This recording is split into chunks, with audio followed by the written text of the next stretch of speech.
Okay, so today's recipe comes from the Disney Princess Cookbook, and it is the Beastly Quiche.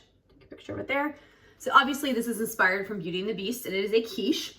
So it's basically a pie crust with some cheese, some broccoli, some bacon, and some eggs with some stuff mixed in with the eggs, poured in a pie crust, and then baked in the oven. Now in the cookbook, this is listed as a dinner recipe.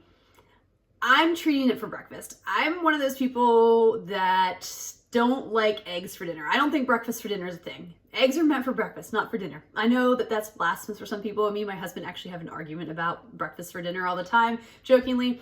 I just don't like eggs for dinner. So I'm making it for breakfast. I figured this would be a nice breakfast dish I can make and have all week.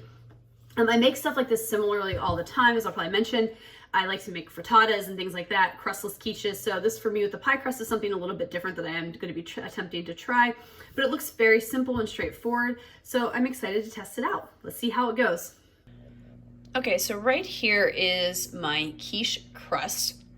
I put aluminum foil around the edges, as it said to do that, to help kind of prevent that from browning, which is something I've actually done before on pies and things like that also.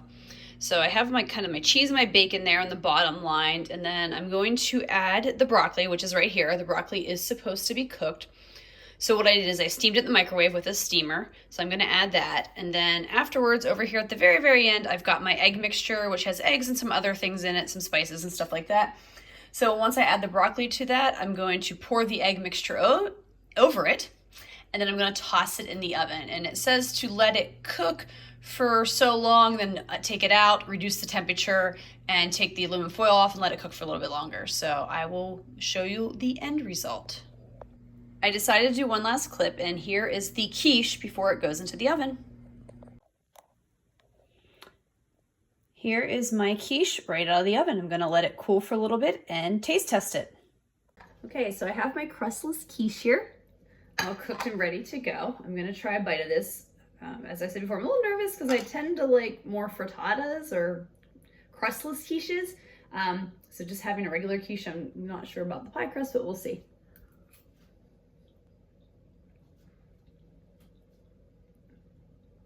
Okay, yeah, that's pretty good actually. Let me take one more bite just to kind of like figure out my thoughts here. Yeah, so overall, that's actually really tasty. The cheese, because you put it in a layer in the bottom, it didn't really mix in with the eggs. It's kind of its own layer, and I have to be honest, I kind of like when I do like frittatas or crustless quiches or anything similar, I really kind of like my cheese blended in a little bit. So as its own layer, it's not terrible. It's at the bottom. I think I would prefer it a little bit more mixed in, but overall it's very flavorful, it's tasteful. I mean, it's kind of hard to just mess up eggs, you know, bacon, broccoli, cheese, and a few other things. So it's pretty simple. So let's get into my quick thoughts and reviews and ratings on it. First rating on a scale of 1 to 5 is the ingredients. Are they easy, cheap to find ingredients? Do you have to spend a lot of money on them? 1 being super easy, low cost, 5 being expensive.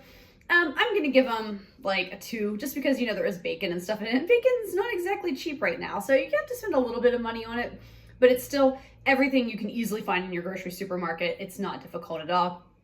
I'm gonna give the difficulty level now a rating on a scale of 1 to 5, with 1 being difficult, or 1 being easy and 5 being difficult. I'm gonna give this a 2. It's not hard to make at all.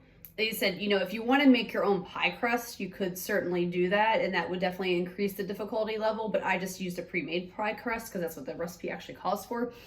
You do have to do a little prep work where, you know, you have to pre-cook the broccoli and pre-cook the bacon and get all that all together, but otherwise it's really just a simple assembly to put together and throw in the oven.